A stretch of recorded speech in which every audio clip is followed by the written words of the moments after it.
Hello दोस्तों, स्वागत है हमारे YouTube चैनल बिकम टॉपर पर। और हम लोग पढ़ रहे थे अपनी फिजिक्स की क्लास में यूनिट 2 स्थिर वैद्युत विभव एवं धारिता। और कल ही हमने इस यूनिट को स्टार्ट किया था और कल के लेक्चर में हम लोगों ने पढ़ा था जो इस यूनिट के जो बेसिक टॉपिक थे, यानी कि वैद्युत विभव किसे कहते हैं, वैद्युत विभवांतर किसे कहते हैं और किस प्रकार से वर्क करती है पृथ्वी इस विभव के रूप में। तो इन सभी चीज़ों के जो बेसिक चीज़ें थी इस यूनिट से रिलेटेड, उन सभी टॉपिक्स के बारे में कल के लेक्चर में हमने पढ़ा था।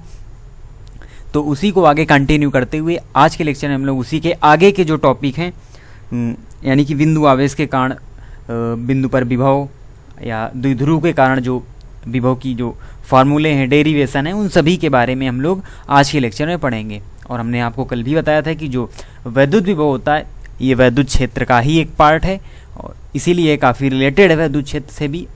और वहाँ की जो चीज़ें हैं यहाँ से आपको दोनों में आपको समानता देखने को मिलेगी, यानी वैद्युत विभव और वैद्युत तीव्रता में। और वहाँ के कुछ फार्मूले भी आपको यहाँ पर देखने को मिलेंगे। तो आप अच्छी तरीके से समझते हुए चलिए और अच्छी तरीके से हम जो डेरिवेशन है उनको करेंगे, फिर उनसे जो फार्मूले हमको प्राप्त होंगे उन सभी के बारे में हम फिगर के साथ अच्छी तरीके से पढ़ते हुए चलेंगे। तो आप बिल्कुल ध्यान दीजिए और आराम से पढ़ते हुए चलिए साथ साथ में, जिससे कि आपको अच्छी तरीके से तैयार होता चला जाए क्लास में ही, क्योंकि काफ़ी ज़्यादा समझने की ज़रूरत होती है जो हमारे डेरिवेशन होते हैं, जो हमारे डिफिनीसन होती है, न्यूमेरिकल्स होते हैं, उनके बारे में। तो चलिए स्टार्ट करते हैं। तो सबसे पहला टॉपिक है हमारा यहाँ पर बिंदु आवेश के कारण किसी बिंदु पर वैद्युत विभव। जो हमने पिछली यूनिट पढ़ी थी, यानी जो हमने यूनिट 1 पढ़ी थी, उसमें हमने पढ़ा था ना ये वाला डेरिवेशन की बिंदु आवेश के कारण किसी बिंदु पर वैद्युत क्षेत्र की तीव्रता। तो इसी प्रकार से वहाँ पर हमने क्या निकाला था, हमने वहाँ पर बिंदु आवेश के कारण किसी बिंदु पर वैद्युत क्षेत्र की तीव्रता निकाली थी। लेकिन यहाँ पर हमको क्या निकालना है, यहाँ पर हमको वैद्युत विभव का मान ज्ञात करना है, वैद्युत विभव निकालना है। तो उसी टाइप से कुछ यहाँ पर भी लगेगा। तो चलिए सॉल्व करते हैं। तो माना एक हम बिंदु मानते हैं ओ, यहाँ पर ये ओ बिंदु है जिस पर आवेश है प्लस क्यू कूलाम का आवेश है और किसी ऐसे माध्यम में स्थित है जिसका परावैद्युतांक क्या है, के दिया हुआ है परावैद्युतांक। और आवेश प्लस क्यू द्वारा उत्पन्न वैद्युत क्षेत्र में बिंदु ओ से आर मीटर की दूरी पर एक बिंदु ए है। यानी यहाँ से जब हम चलेंगे तो आर मीटर की दूरी पर ये है बिंदु ए। ये कहाँ पर हुआ, आर मीटर दूरी पर। आर मीटर दूरी पर एक बिंदु ए है जिस पर वैद्युत विभव ज्ञात करना है, यानी इस ए पर हमको क्या करना है, वैद्युत विभव का मान ज्ञात करना है। अब बिंदु ओ से x मीटर की दूरी पर बिंदु ए की सीध में एक बिंदु बी है जिस पर प्लस क्यू नॉट कूलाम का धन परीक्षण आवेश स्थित है। मतलब ये ओ बिंदु दिया हुआ है, यहाँ से x मीटर दूरी पर और कहाँ पर, बिंदु ए की ही सीध में, एक यहाँ पर बिंदु स्थित है, बिंदु बी स्थित है जिस पर क्या है, प्लस क्यू नॉट, यानी कि परीक्षण आवेश है। क्यू नॉट को परीक्षण आवेश से व्यक्त करते हैं। तो प्लस क्यू नॉट कूलाम का एक धन परीक्षण आवेश स्थित है। अब क्या करेंगे, तो अब यहाँ पर लगाएंगे क्या, कूलाम का लॉ, यानी कूलाम का नियम। यहाँ पर जो बल लगेगा वो होगा इस दिशा में, एफ बल लगेगा बिंदु बी से बाहर की ओर। तो कूलाम के नियम अनुसार प्लस क्यू आवेश के कारण परीक्षण आवेश प्लस क्यू नॉट पर लगने वाला वैद्युत बल, प्लस क्यू के कारण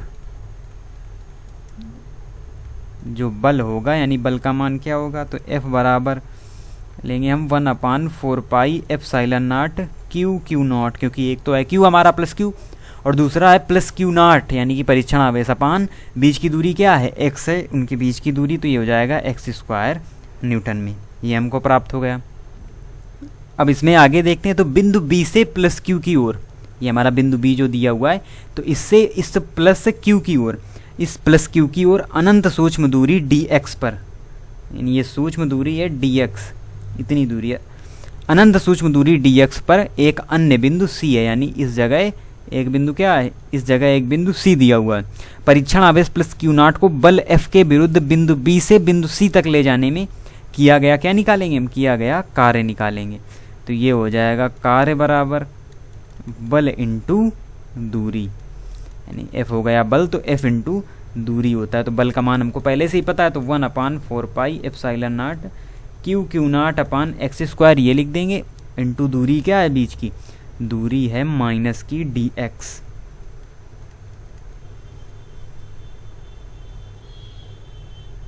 तो अब इसको आगे सॉल्व करेंगे, तो यहाँ पर ये जो माइनस dx दिया हुआ है, तो इससे जो माइनस चिन्ह है वो आ जाएगा यहाँ पर आगे, और Q0/x², और ये हो गया क्या, dx। और ये हमको मिला किसमें, जूल में, क्योंकि यहाँ पर जो किया गया कार्य वो हम लेकर यहाँ पर चल रहे हैं। अब क्या होगा, प्लस Q0 को अनंत से बिंदु ए तक लाने में किया गया कार्य, जो परीक्षण आवेश है प्लस Q0 उसको अनंत से बिंदु ए तक लाने में किया गया कार्य क्या होगा, तो ये होगा W बराबर इंटीग्रेशन, लिमिट लगाएंगे, अनंत से ला रहे हैं r दूरी में, तो r2 इन्फिनाइट, और माइनस का 1/4πε0 Q0/x², और क्या, dx। ठीक है, तो यहाँ पर जो कांस्टेंट पद है, और यहाँ पर कर लेंगे k, क्योंकि हमने परावैद्युतांक क्या लिया था, परावैद्युतांक हमने लिया था k, तो इन सभी जगह में k भी आप लगाते हुए चलेंगे। वैसे तो ये बाद में k बराबर 1 हो जाएगा, तो यहाँ से हट जाएगा, लेकिन आपको शुरू से इसको लेकर चलना है। ठीक है, तो इतना हो गया हमारा। फिर क्या करेंगे, इससे जो कांस्टेंट पद है उसको हम बाहर कर लेंगे, बाकी जितने का हमको इंटीग्रेशन करना है उसको हम क्या रखेंगे, उसको हम रखेंगे अंदर। तो क्या हो जाएगा, ये हो जाएगा 1/4πε0 k, ये तो पूरा कांस्टेंट है, तो ये आ जाएगा बाहर। और क्या कांस्टेंट है, Q0, इससे भी कोई मतलब नहीं, और अंदर इंटीग्रेशन उसका होगा। अब dx दिया हुआ है तो x का केवल इंटीग्रेशन होगा, तो limit r to infinite minus dx/x², ये होगा यहाँ पर। अब क्या करेंगे, इसको आगे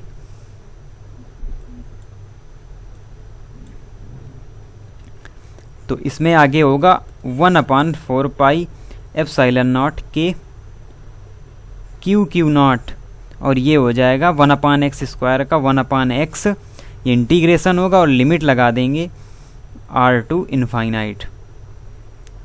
तो यहाँ पर आगे क्या हो जाएगा, आगे हो जाएगा बराबर में 1/4πε0 Q0, और ये ब्रैकेट में पहले upper limit minus lower limit, तो 1/r माइनस 1/इनफाइनाइट, ये आ गया, ब्रैकेट बंद। ये हो गया, ये इंटीग्रेशन से हो रहा है प्रोसेस, और ये भी इंटीग्रेशन भी तो आपके सिलेबस में है, और इस समय जो उसकी क्लासेज, इंटीग्रेशन की क्लासेज, वो भी हमारे चैनल में चलाई जा रही हैं, तो आप वहाँ से देख सकते हैं और देख भी रहे होंगे। तो इंटीग्रेशन बहुत ही अच्छी तरीके से समझाया जा रहा है, तो वहाँ समझते हुए चलेंगे तो आपको इसमें भी सुविधा रहेगी, क्योंकि फिजिक्स के कुछ डेरिवेशंस में भी इंटीग्रेशन का उपयोग होता है, यूज होता है, तो आप उसको भी बहुत ही अच्छी तरीके से समझिए। तो ये है समाकलन के अनुप्रयोग टॉपिक है, ये अभी आपको नहीं पढ़ाया गया होगा, तो शायद आगे पढ़ाया जाएगा, क्योंकि इसमें लिमिट जो इंटीग्रेशन होता है इसमें लिमिट रखनी पड़ती है, ये लिमिट वाला इंटीग्रेशन होता है, यानी समाकलन के अनुप्रयोग में। तो अभी आप यहाँ पर समझते हुए चलिए, जब आपको वो समाकलन के अनुप्रयोग चैप्टर पढ़ाया जाएगा मैथ में, तब आप इसको और ही अच्छी तरीके से समझ सकते हैं। तो ये हो गया, तो 1/इनफाइनाइट का तो कोई मतलब यहाँ पर निकलेगा नहीं, केवल और केवल आएगा 1/r। तो जो हमारा फाइनल यहाँ पर निकल के आया वो क्या है, फाइनल हमारा निकल के आया बराबर 1/4πε0 Q0/r। ये हमारा क्या निकला, ये हमारा W चल रहा था ऊपर से, तो W हमारा निकल आया 1/4πε0 के, यहाँ पर आप लगा दीजिएगा के Q0/r, ये निकला हमारा जूल में। तो हमको क्या निकालना है, हमको तो निकालना है V, यानी कि हमको चाहिए क्या, हमको चाहिए विभव।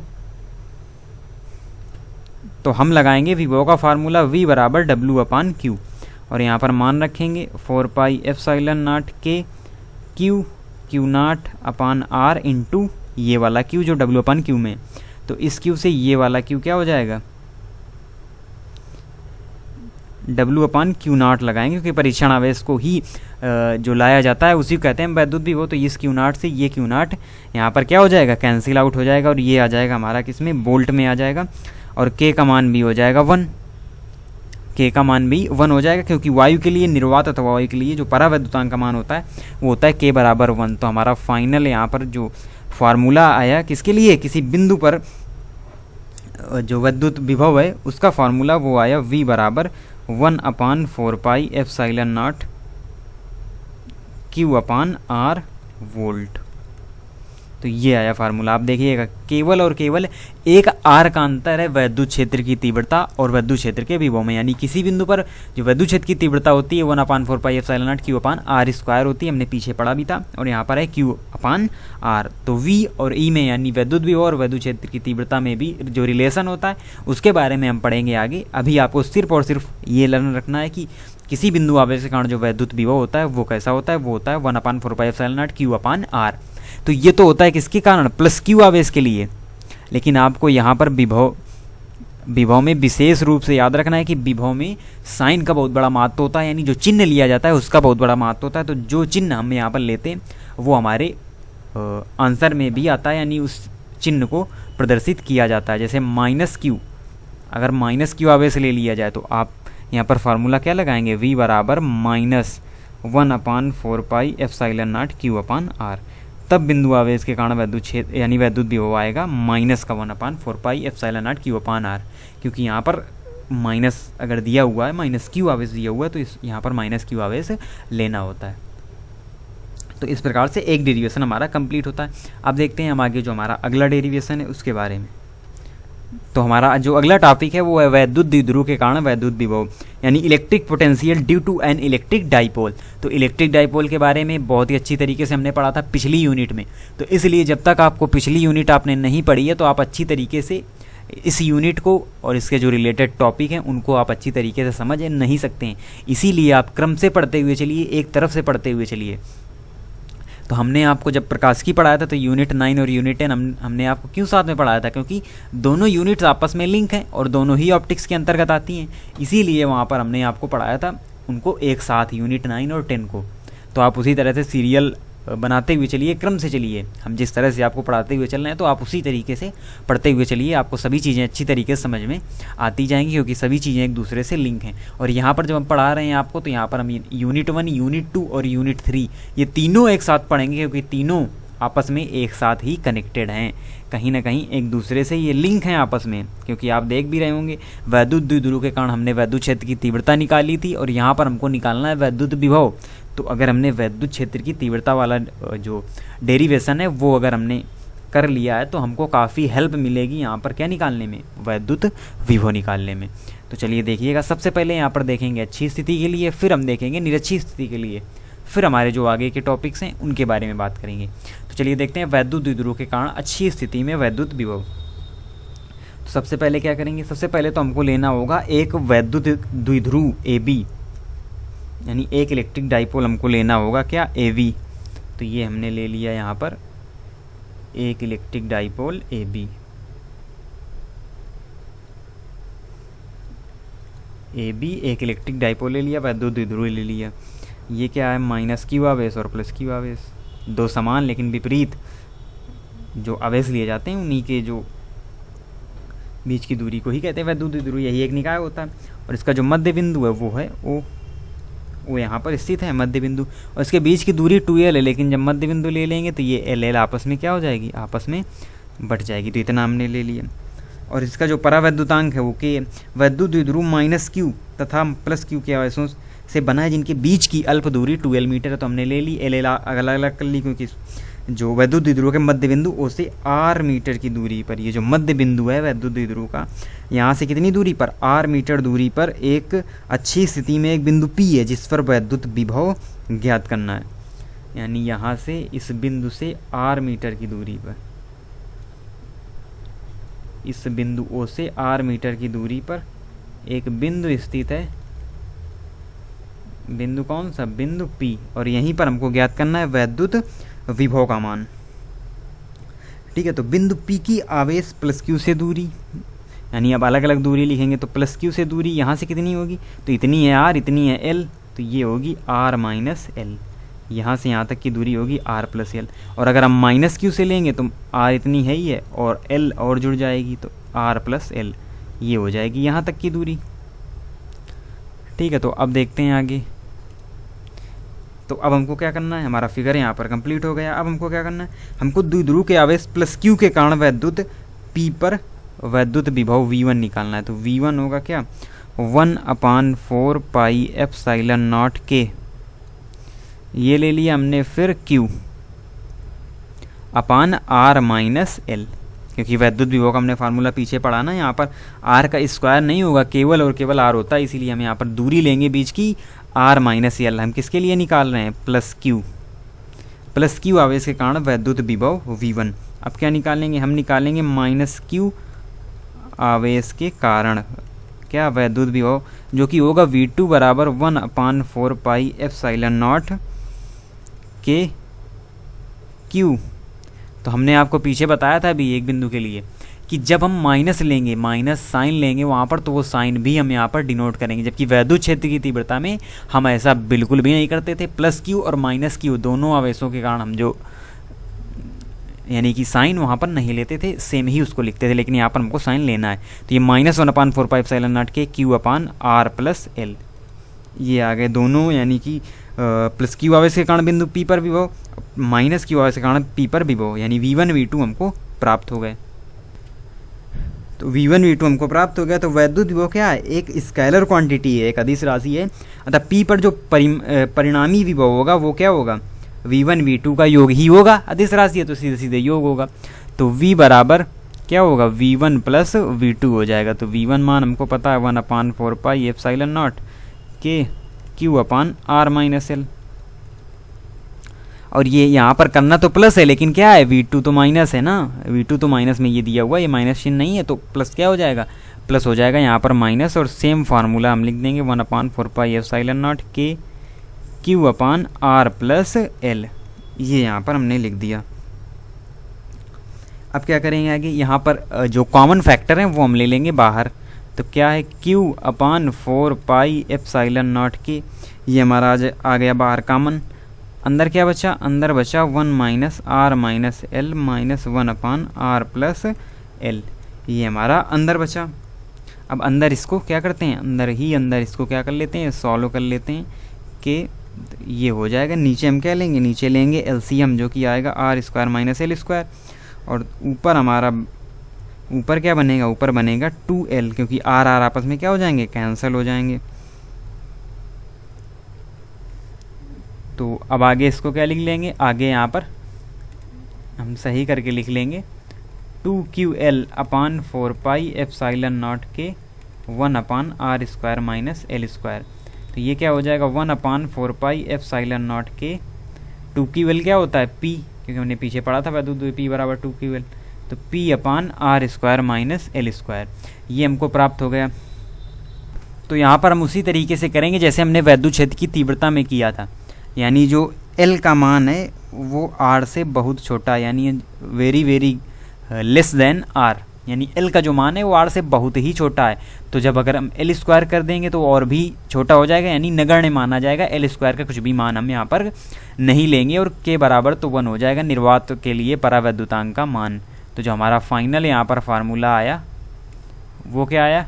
तो फाइनल फार्मूला आया हमारा V बराबर 1/4 pi epsilon nought P upon r square.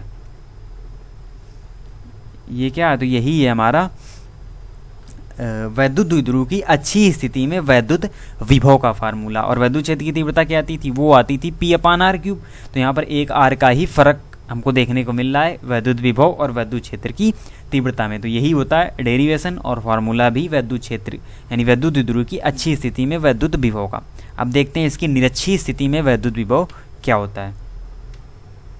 तो आगे देखते हैं टॉपिक हम निरक्षीय स्थिति में यानी वैद्युत द्विध्रुव के कारण निरक्षीय स्थिति में जो वैद्युत क्षेत्र यानी वैद्युत विभव होता है वो क्या होता है उसके बारे में। तो सबसे पहले क्या करेंगे, हमको यहाँ पर भी एक फिगर की ज़रूरत पड़ेगी। यानी सबसे पहले हम लेंगे एक वैद्युत द्विध्रुव AB, वैद्युत द्विध्रुव AB। तो ये हो गया हमारा वैद्युत द्विध्रुव AB। इधर क्या है, इधर है माइनस क्यू आवेश और इधर है प्लस क्यू आवेश। और इसका मध्य बिंदु क्या होगा, इसका मध्य बिंदु होगा O। और बीच की दूरी L, तो मध्य बिंदु दिया हुआ है तो L आपस में क्या कर लेंगे, अलग अलग कर लेंगे। यानी L दूरी इतनी और L दूरी इधर इतनी। अब क्या करना है, तो AB की लंबवर्धक रेखा पर उसके मध्य बिंदु से R मीटर की दूरी पर स्थित है बिंदु P, जिस पर हमको क्या करना है, वैद्युत विभव का मान ज्ञात करना है। तो यहाँ से R मीटर की दूरी पर स्थित है बिंदु P। जिस पर हमको वैद्युत विभव ज्ञात करना है। तो ये स्थित है बिंदु P। अब यहाँ से इसको मिला देंगे, इस तरह से एक त्रिभुजाकार यहाँ पर आकृति बन जाएगी। ये यहाँ से यहाँ पर मिला देंगे, ठीक है। ये r दूरी पर स्थित बिंदु क्या हो गया, P हो गया। अब क्या करेंगे, अब करेंगे ये कि वैद्युत द्विध्रुव के प्लस Q आवेश के कारण बिंदु P पर वैद्युत विभव निकालेंगे। प्लस Q आवेश के कारण वैद्युत विभव जो V1 निकलेगा वो यहाँ पर निकलेगा V1 बराबर 1/4 पाई एप्सिलॉन नॉट के, और आगे हो जाएगा Q अपान जो बीच की दूरी है वो कितनी लेनी होगी हमको, जब हम प्लस Q आवेश के कारण लेंगे तो जो दूरी होगी वो होगी BP दूरी होगी। और इसको आप निकाल भी सकते हैं किससे, पाइथागोरस प्रमेय से, क्योंकि ये तो लंबार्धक यानी ये हमारा हो जाएगा समकोण। तो ये हमारी हो जाएगी कर्ण का रूप लेगी तो r² प्लस l², ये इसका मान होगा और इसका मान भी होगा r² प्लस l²। तो आप सिर्फ और सिर्फ BP यहाँ पर लिखिएगा, यानी कि B और P। इसके बीच की दूरी अभी आपको नहीं लिखनी है क्योंकि आगे हम बताएंगे अभी क्यों नहीं लिखनी है। अब क्या करेंगे, माइनस Q आवेश के कारण, माइनस Q आवेश के कारण तब वैद्युत विभव होगा V2 बराबर 1/4 pi epsilon not Q upon AP। यहाँ पर लेंगे बीच की दूरी। तो यहाँ पर आप ये नहीं देख रहे हैं कि जो AP है वो BP के बराबर है, तो हमको मान लिखने की कोई ज़रूरत ही नहीं है जब AP और BP के बराबर है। अब क्या करेंगे, अब हम निकालेंगे परिणामी वैद्युत विभव। तो परिणामी क्या हो जाएगा हमारा, तो परिणामी हमने पीछे की तरह ही लेंगे, V बराबर V1 प्लस V2। तो V1 हमारा कितना दिया हुआ है, V1 दिया हुआ है 4 पाई एप्सिलॉन नॉट के Q अपान BP, और ये माइनस, क्योंकि ये माइनस Q आवेश के कारण हमने लिया है तो ये हो जाएगा माइनस, क्योंकि ये आवेश है क्या, माइनस।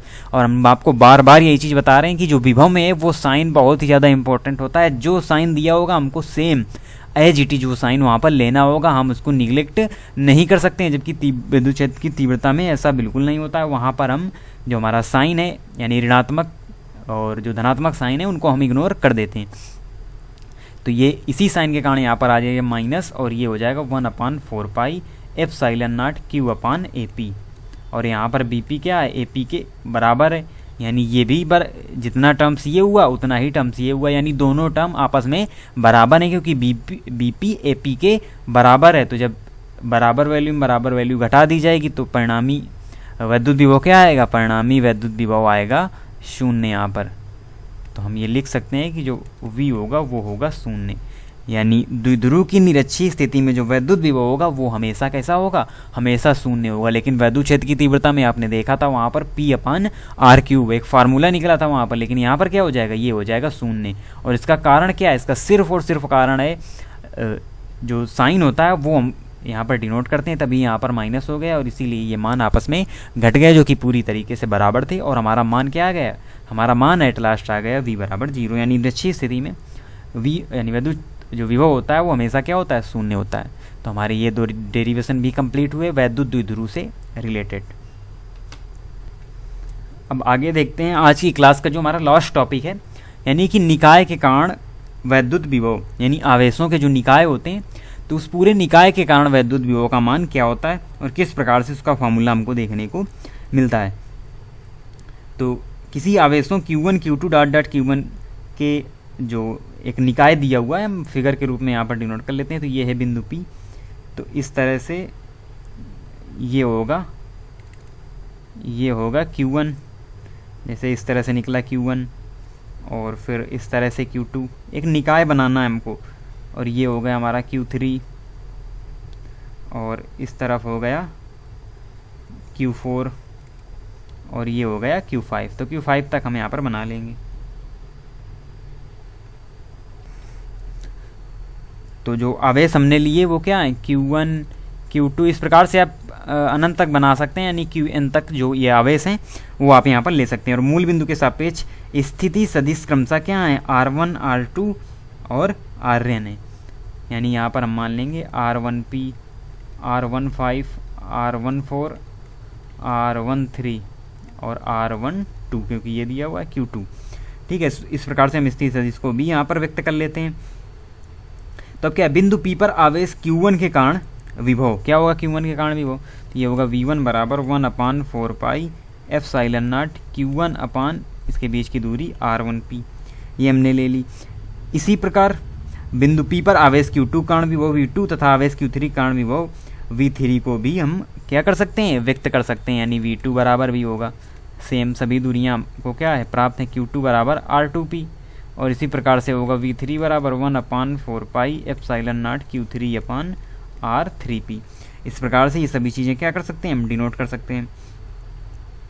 इसी प्रकार अन्य आवेशों कारण बिंदु P पर विभव व्यक्त कर सकते हैं, और अध्यारोपण सिद्धांत के अनुसार हमने पढ़ा था लॉ ऑफ सुपरपोजिशन, अध्यारोपण का सिद्धांत, जब शुरू में ही हमने यूनिट 1 को स्टार्ट किया था, तो वहाँ पर हमने सभी आवेशों के योग बराबर होता है विद्युत क्षेत्र की तीव्रता में, तो वही सेम यहाँ पर चीज़ भी है, लेकिन यहाँ पर तीव्रता की जगह केवल और केवल विभव का यूज किया गया, तो यही यहाँ पर थोड़ा सा डिफरेंस है, बाकी सेम एज इट इज है जैसे हमने वहाँ पर अध्यारोपण का सिद्धांत पढ़ा था। यानी समस्त आवेश विन्यास के कारण बिंदु P पर विभव V विन्यास के जो अलग अलग आवेशों के विभवों के बीजगणितीय योग के बराबर होता है। यानी कि हम ये कह सकते हैं कि जो परिणामी वैद्युत विभव है V बराबर V1 plus V2 plus dot dot dot plus का Vn, इस प्रकार से डिनोट कर सकते हैं। यानी जो सभी विभव अलग अलग विभव होंगे वो परिणामी विभव के बराबर होंगे, उनका जो योग होगा वो परिणामी विभव के बराबर होगा। अब क्या लेंगे, हम लेंगे V बराबर 1/4 पाई एप्सिलॉन नॉट, अलग अलग लिख देंगे, Q1 बराबर R1P प्लस Q2 बराबर R2P plus dot dot dot plus Qn बराबर RNP, इस प्रकार से डिनोट कर देंगे और यही हमारा निकल आएगा निकाय के कारण वैद्युत विभव। जैसे हमने पढ़ा था अध्यारोपण का सिद्धांत विद्युत क्षेत्र की तीव्रता में, सेम और सेम यहाँ पर भी ये दिया हुआ है। तो इस प्रकार से हमारा ये टॉपिक भी कंप्लीट होता है, जो वैद्युत आवेश के निकाय के कारण जो वैद्युत विभव है उसका भी मान हमको प्राप्त होगा। तो इस प्रकार से काफ़ी इंपॉर्टेंट डेरिवेशन थे जिसको हमने किया। तो आज का लेक्चर हम यहीं तक रखते हैं और कल मिलते हैं हम एक नए टॉपिक के साथ, और इसके आगे के जो टॉपिक्स हैं उन सभी के बारे में बहुत ही अच्छी तरीके से पढ़ते हुए चलेंगे हम। तो तब तक आप इसी तरह से रिवीजन करिए और क्रमबद्ध तरीके से पढ़ते हुए चलिए। यानी अगर आपने स्टार्ट किया सबसे पहले आप वो यूनिट पढ़िए, लगभग 10 वीडियोज उसके भी चैनल में पड़े हुए हैं, तो आप उनको पहले पढ़िएगा, फिर आप इस यूनिट को पढ़िएगा, जिससे आपको आसानी से सभी चीज़ें समझती हुई आप चल सकते हैं। आपको जो चीज़ें हैं वो भी बहुत ही प्रॉपर तरीके से समझ में आएंगी। तो इसी तरीके से पढ़ते रहिए, अपनी पढ़ाई को लगातार निरंतर जारी रखिए। तब तक के लिए धन्यवाद।